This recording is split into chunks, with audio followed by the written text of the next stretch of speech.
ফুটবলে আমরা অনেক গোল মেশিন দেখেছি, কিন্তু এমন কি কাউকে দেখেছেন যার পায়ে বল আসা মাত্রই প্রতিপক্ষের 4-5 বিশ্বসেরা ডিফেন্ডার একসাথে কাঁপতে শুরু করত? তিনি আর কেউ না, তিনি হলেন রোনালদো নাজারিও। CR7 আর মেসি আসার আগে ফুটবল বিশ্ব কাঁপত এই একজনের নামে। তার সামর্থ্য এতটাই ভয়ঙ্কর ছিল যে তাকে আটকানোর জন্য কোনো ট্যাকটিক্স বা কৌশল কাজে আসতো না। তিনি যখন দৌড় শুরু করতেন, মনে হতো মাঠের ওপর দিয়ে কোনো একটা ঘূর্ণিঝড় বয়ে যাচ্ছে। তো আজকের গল্প সেই গোল মেশিনকে নিয়েই, চলুন শুরু করা যাক। রোনালদোর সামর্থ্য আসলে কিছু অদ্ভুত কম্বিনেশনের মধ্যে। সাধারণত একজন খেলোয়াড় খুব বেশি গতিময় হয়, নয়তো খুব বেশি শক্তিশালী হয়, আবার খুব বেশি স্কিলফুল হয়। কিন্তু রোনালদোর মধ্যে এই তিনটিই ছিল শতভাগ। বল পায়ে রেখে তার দৌড় ছিল 100 মিটার স্প্রিন্টারের মতো। বলসহ তার যে গতি ছিল, অনেক ডিফেন্ডার বল ছাড়াও সেই গতিতে দৌড়াতে পারত না। তার কাঁধ আর পায়ের জোর ছিল অমানুষিক। ডিফেন্ডাররা তাকে ধাক্কা মেরে ফেলে দিতে চাইতো, কিন্তু তারা নিজেরাই ছিটকে পড়ে যেত। মনে হতো তিনি একটা আস্ত জীবন্ত ট্যাঙ্ক।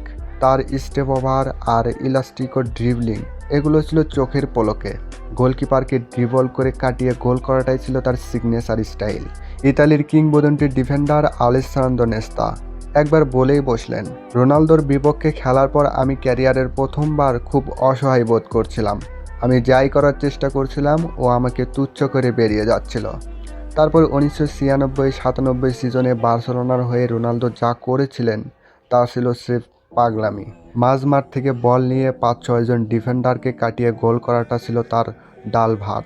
এরপর ইতালির ইন্টার মিলানে যখন গেলেন, তখনকার সিরিয়া ছিল বিশ্বের সবচাইতে কঠিন লিগ। মালদিনি, ক্যানাভারা, তারা ছিল তখন প্রাইম টাইমে। কিন্তু রোনালদো সেখানেও ছিলেন অদম্য।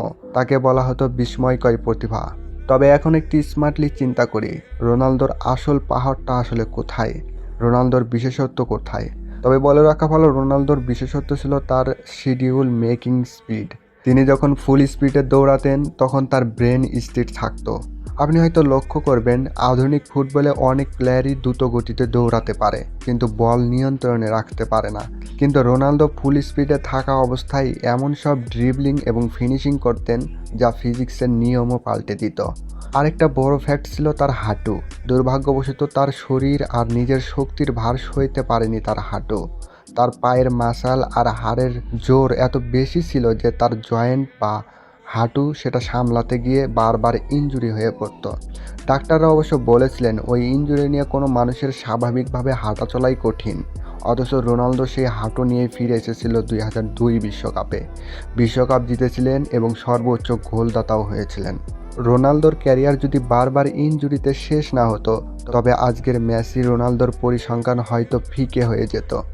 ইনজুরি তার ক্যারিয়ারের প্রায় 3-4 বছর কেটে দিয়েছে। যখন তিনি মাঠে নামতেন, তখন তিনি তার আগের গতির 50-60% খেলতেন। তবুও তিনি ছিলেন বিশ্বের সেরা স্ট্রাইকার। ইব্রাহিমোভিচ থেকে শুরু করে আজকের আর্লিং হল্যান্ড, সবার আইডল কিন্তু একজনই, রোনালদো নাজারিও। কারণ তারা জানে, পাওয়ার এবং ফিনিশের এই ভারসাম্য ফুটবল ইতিহাসে আর দ্বিতীয়টি কেউ আসেনি। রোনালদো নাজারিও আমাদের দেখিয়েছেন যে শুধু কঠোর পরিশ্রম নয়, কিছু মানুষ জন্মায় ফুটবলকে শাসন করতে। তিনি যখন মাঠে থাকতেন, তখন ফুটবল ছিল সহজ, সুন্দর, একই সাথে প্রতিপক্ষের জন্য আতঙ্কজনক। আপনার কি মনে হয়, যদি ইনজুরি না থাকতো, তবে কি রোনালদো নাজারিও হতেন সর্বকালের সেরা খেলোয়াড়, নাকি মেসি CR7 থাকতো তার ওপরে? অবশ্যই কমেন্টে জানাবেন।